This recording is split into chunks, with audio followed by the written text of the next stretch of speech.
ओम सच्चिदानंद रूपाय विश्वोत्पत्त्यादिहेतवे तापत्रय विनाशाय श्री कृष्णाय वयम नमः। सभी भक्तों को राधे राधे। श्रीमद् भागवत महापुराण कथा सप्तम स्कंद एकादश अध्याय मानव धर्म, वर्ण धर्म और स्त्री धर्म का निरूपण। श्री सुखदेव जी कहते हैं, भगवान मैं प्रहलाद जी के साधु समाज में सम्मानित पवित्र चरित्र सुनकर संत शिरोमणि युधिष्ठिर को बड़ा आनंद हुआ। उन्होंने नारद जी से और भी पूछा। युधिष्ठिर ने कहा, भगवान अब मैं वर्ण और आश्रम के सदाचार के साथ मनुष्यों के सनातन धर्म का श्रवण करना चाहता हूँ, क्योंकि धर्म से ही मनुष्य को ज्ञान, भगवत प्रेम और साक्षात परम पुरुष भगवान की प्राप्ति होती है। आप स्वयं प्रजापति ब्रह्मा जी के पुत्र हैं और नारद जी आपकी तपस्या, योग एवं समाधि के कारण वे अपने दूसरे पुत्रों की अपेक्षा आपका अधिक सम्मान भी करते हैं। आपके समान नारायण परायण, दयालु, सदाचारी और शांत ब्राह्मण धर्म के गुप्त से गुप्त रहस्य को जैसा यथार्थ रूप से जानते हैं, दूसरा लोग वैसा नहीं जानते हैं। नारद जी ने कहा, युधिष्ठिर अजन्मा भगवान ही समस्त धर्मों के मूल कारण है। वही प्रभु चराचर जगत के कल्याण के लिए धर्म और दक्ष पुत्री मूर्ति के द्वारा अपने अंश से अवतीर्ण होकर बद्रिका आश्रम में तपस्या कर रहे हैं। उन नारायण भगवान को नमस्कार करके उन्हीं के मुख से सुने हुए सनातन धर्म का मैं वर्णन करता हूँ। युधिष्ठिर सर्ववेद स्वरूप भगवान श्री हरि उनका तत्व जानने वाले महर्षियों की स्मृतियाँ है, जिससे आत्मग्लानि न होकर आत्म प्रसाद की उपलब्धि हो, वह कर्म धर्म के मूल है। युधिष्ठिर धर्म के ये 30 लक्षण शास्त्रों में कहे गए हैं। सत्य, दया, तपस्या, शौच, तितिक्षा, उचित अनुचित का विचार, मन का संयम, इंद्रियों का संयम, अहिंसा, ब्रह्मचर्य, त्याग, स्वाध्याय, सरलता, संतोष, समदर्शी, महात्माओं की सेवा, धीरे धीरे सांसारिक भोगों की चेष्टा से निवृत्ति। मनुष्य के अभिमानपूर्ण प्रयत्नों का फल उल्टा ही होता है। ऐसा विचार, मौन, आत्मचिंतन, प्राणियों को अन्न आदि का यथा योग विभाजन, उनमें और विशेष करके मनुष्यों में अपने आत्मा तथा इष्ट देव का भाव, संतों के परम आश्रय भगवान श्री कृष्ण के नाम, गुण, लीला आदि का श्रवण, कीर्तन, स्मरण, उनकी सेवा, पूजा और नमस्कार, उनके प्रति दास्य, सख्य और आत्मसमर्पण, यह 30 प्रकार का आचरण सभी मनुष्यों का परम धर्म है। इसके पालन से सर्वात्मा भगवान प्रसन्न होते हैं। धर्मराज, जिनके वंश में अखंड रूप से संस्कार होते आए हैं और जिन्हें ब्रह्मा जी ने संस्कार के युग स्वीकार किया है, उन्हें द्विज कहते हैं। जन्म और कर्म से शुद्ध द्विजों के लिए यज्ञ, अध्ययन, दान और ब्रह्मचर्य आदि आश्रमों को विशेष कर्मों का विधान है। अध्ययन, अध्यापन, दान लेना, दान देना और यज्ञ करना और यज्ञ कराना, यह 6 कर्म ब्राह्मण के हैं। क्षत्रियों को दान नहीं लेना चाहिए। प्रजा की रक्षा करने वाले क्षत्रिय का जीवन निर्वाह ब्राह्मण के सिवा तथा सबसे यथा योग कर तथा और दंड, जुर्माना आदि के द्वारा होता है।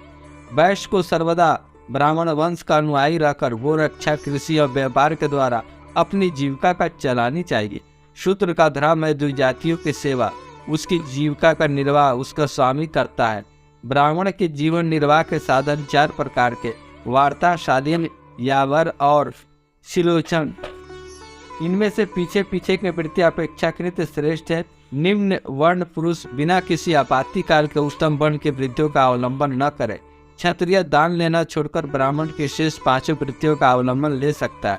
आपत्ति काल में सब वृत्तियों को स्वीकार कर सकते हैं।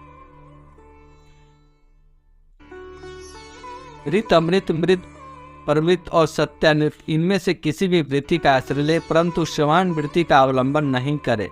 बाजार में पड़े हुए अन्न तथा खेतों में पड़े हुए अन्न को बिनकर शिरोच्छ वृत्ति से जीवन निर्वाह करना रित है। बिना मांगे जो कुछ मिल जाए उसी अयाचित वृत्ति के द्वारा जीवन निर्वाह करना अमृत है। नित्य मानकर लाना यथार्थ यायावर वृत्ति के द्वारा जीवन यापन करना मृत है। कृषि आदि के द्वारा वार्ता वृत्ति से जीवन निर्वाह करना परमृत है। वाणिज्य सत्य नृत्य है और निर्वाण की सेवा करना श्वान वृत्ति है। ब्राह्मण और क्षत्रियों को इस अंतिम निंदित वृत्ति का कभी आश्रय नहीं लेना चाहिए, क्योंकि ब्राह्मण सर्व वेदमय और क्षत्रिय राजा सर्व देवमय है। शम दम तप सोच संतोष क्षमा सरलता ज्ञान दया और भगवत परायणता और सत्य ब्राह्मण के लक्षण है। युद्ध में उत्साह वीरता धीरता तेजस्विता त्याग मनोजय क्षमा ब्राह्मणों के प्रति भक्ति अनुग्रह और प्रजा की रक्षा करना यह क्षत्रिय का लक्षण है। देवता गुरु और भगवान के प्रति भक्ति अर्थ धर्म और काम इन तीनों पुरुषार्थों की रक्षा करना आस्तिकता उद्योगशीलता और व्यवहार निपुणता ये वैश्य के लक्षण है। उच्च वर्णों के सामने विनम्र रहना पवित्रता स्वामी की निष्कपट सेवा वैदिक मंत्रों से रहित यज्ञ चोरी न करना सत्य तथा गो ब्राह्मण की रक्षा करना ये शूद्र के लक्षण है। पति के सेवा करना उसके अनुकूल रहना पति के संबंधियों को प्रसन्न रखना सर्वदा पति के नियमों की रक्षा करना ये पति को ईश्वर मानने वाली पतिव्रता स्त्रियों का धर्म है। साध्वी स्त्री को चाहिए कि झाड़ने बुहारने लिपने तथा चौके पूरने आदि से घर को और मनोहर वस्त्राभूषण से अपने शरीर को अलंकृत रखे। सामग्रियों को साफ सुथरी रखे। अपने पतिदेव की छोटी बड़ी इच्छाओं को समय के अनुसार पूर्ण करे। विनय इंद्रिय संयम सत्य एवं प्रेम वचनों से प्रेम पूर्वक पतिदेव की सेवा करे। जो कुछ मिल जाए उसी में संतुष्ट रहे। किसी भी वस्तु के लिए लज्जाए नहीं। सभी कार्यों में चतुर एवं धर्मज्ञ हो। सत्य और प्रिय बोले। अपने कर्तव्य में सावधान रहे। पवित्रता और प्रेम से परिपूर्ण रहकर यदि पति पतित न हो तो उसका सहवास करे। जो लक्ष्मी जी के समान पति परायण होकर अपने पति की उसी साक्षात भगवान का स्वरूप समझकर सेवा करती है उसके पतिदेव वैकुंठ लोक में भगवत स्वरूप को प्राप्त होते हैं और वह लक्ष्मी जी के समान उनके साथ आनंदित होती है। युधिष्ठिर जो चोरी तथा अन्य पाप कर्म नहीं करते उन अनंतज्ञ तथा चंडाल आदि अनंत सावी वर्ण शंकर जातियों पर वृत्ति वे ही हैं जो कुल परंपरा से उनके यहाँ चली आई है। वेददर्शी ऋषि मुनियों युग युग में प्राय मनुष्यों के स्वभावानुसार धर्म की व्यवस्था की है। वही धर्म उसके लिए इस लोक और परलोक में कल्याणकारी है। जो स्वाभाविक वृत्ति का आश्रय लेकर अपने स्वधर्म का पालन करता है वह धीरे धीरे उन स्वाभाविक कर्मों से भी ऊपर उठ जाता है और गुणातीत हो जाता है। महाराज, जिस प्रकार बार बार बोने से खेत स्वयं ही शक्तिहीन हो जाता है और उसमें अंकुर उगना बंद हो जाता है, यहाँ तक उसमें बोया हुआ बीज भी नष्ट हो जाता है, उसी प्रकार यह चित्त जो वासनाओं का खजाना है विषयों का अत्यंत सेवन करने से स्वयं ही उग जाता है। परंतु सवलभ भोगों से ऐसा नहीं होता। जैसे एक एक बूंद घी डालने से आग नहीं बुझती, परंतु एक साथ ही अधिक घी पड़ जाए तो वह बुझ जाती है। जिस पुरुष के वर्ण को बतलाने वाला जो लक्षण कहा गया है यह यदि दूसरे वर्ण वालों में भी मिले तो उसे भी उसी वर्ण का समझना चाहिए। जय जय श्री राधे, जय जय श्री राधे, जय जय श्री राधे। शेष अगले अंक में। राधे राधे।